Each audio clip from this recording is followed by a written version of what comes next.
মেলাঘর থানাধীন তেলকাজলা এলাকায় এক নাবালিকাকে নির্যাতনের ঘটনায় তীব্র চাঞ্চল্য ছড়িয়েছে গোটা এলাকায়।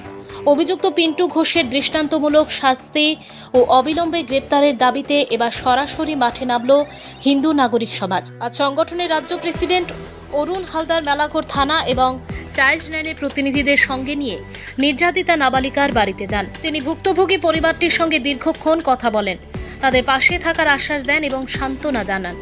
এরপর তিনি নাবালিকা যে স্কুলে পড়াশোনা করে অর্থাৎ তিলকাজলা দ্বাদশ শ্রেণী বিদ্যালয়ে যান এবং সেখানে মেয়েটির খোঁজ খবর নেন। বর্তমানে ওই এলাকায় মেয়েটি নিজের সুরক্ষিত বোধ না করায় অরুণ হালদারের বিশেষ উদ্যোগে চাইল্ড লাইনের মাধ্যমে তার জন্য একটি নিরাপদ হোমের ব্যবস্থা করা হয়েছে। সংবাদ মাধ্যমের মুখোমুখি হয়ে হিন্দু নাগরিক সমাজের রাজ্য প্রেসিডেন্ট অরুণ হালদার বিরোধীদের তীব্র সমালোচনা করেন। তিনি বলেন, কিছু রাজনৈতিক দল এই দুঃখজনক ঘটনাকে কেন্দ্র করে ঘোলা জলে মাছ শিকার করার অপপ্রচেষ্টা চালাচ্ছে। তারা এটাকে রাজনৈতিক ইস্যু বানাতে চাইছে। তিনি রাজ্যের আইন শৃঙ্খলার উপর আস্থা প্রকাশ করে আরও যোগ করেন, মুখ্যমন্ত্রী মানিক সাহার নেতৃত্বে রাজ্যে একটি স্বচ্ছ ও নিরপেক্ষ প্রশাসন চলছে। অপরাধী যে দলের বা যে মতাদর্শীরই হোক না কেন, তাকে কোনোভাবেই রেয়াত করা হবে না। প্রশাসন কঠোর পদক্ষেপ গ্রহণ করছে এবং খুব দ্রুতই অভিযুক্ত আইনের জালে ধরা পড়বে। মেলাঘরের এই ঘটনায় এলাকায় এখনও চাপা উত্তেজনা বিরাজ করছে। তবে চাইল্ড লাইন ও হিন্দু নাগরিক সমাজের এই তড়িৎ পদক্ষেপে নির্যাতিতার পরিবার কিছুটা আশ্বস্ত। এখন দেখার পুলিশ প্রশাসন কত দ্রুত মূল অভিযুক্ত পিন্টু ঘোষকে খাঁচায়। দেখুন, ত্রিপুরা রাজ্যের মানিক শাহর নেতৃত্বে যে সরকার চলছে, এই সরকারের আমলে কোনো অপরাধী এখন পর্যন্ত কেউ রেহাই পায়নি।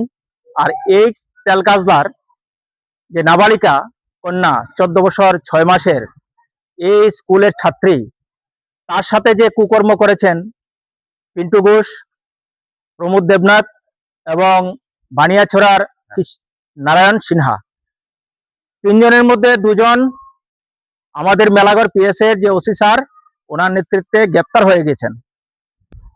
আর একজন পিন্টু ঘোষ যেখানেই থাকুন না কেন, তাকে খুঁজে আমাদের এলাকার সচেতন নাগরিক কেউ অন্যায়কে প্রশ্রয় দেয় না।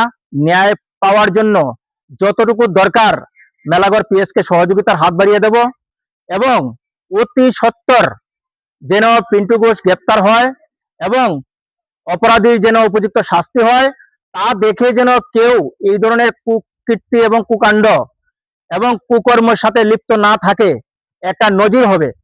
সেটার জন্য বিরোধীরা মাঠ গরম করার জন্য রাজনীতি করছেন, কিন্তু আসলে তারা মূল আসামিকে আড়াল করার জন্য গোপনে তারা হাই হ্যালো চলছে।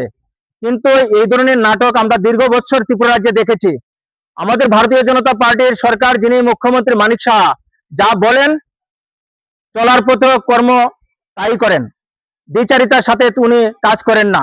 আমাদের প্রশাসন স্বচ্ছ ভাবমূর্তি নিয়ে সুন্দর সুস্থ প্রশাসন এবং সুন্দর একটা পরিবেশ তৈরি করার স্বার্থে, আর আকাঙ্ক্ষা সামাজিক সংস্থা, কিছুক্ষণ আগেও আমরা বলেছি যে এই মেয়েটার সমস্ত পড়াশোনা এবং যে কোনো অসুবিধা এবং তাকে সুরক্ষিত স্থানে নিয়ে রাখা এবং এখন সিডব্লিউসি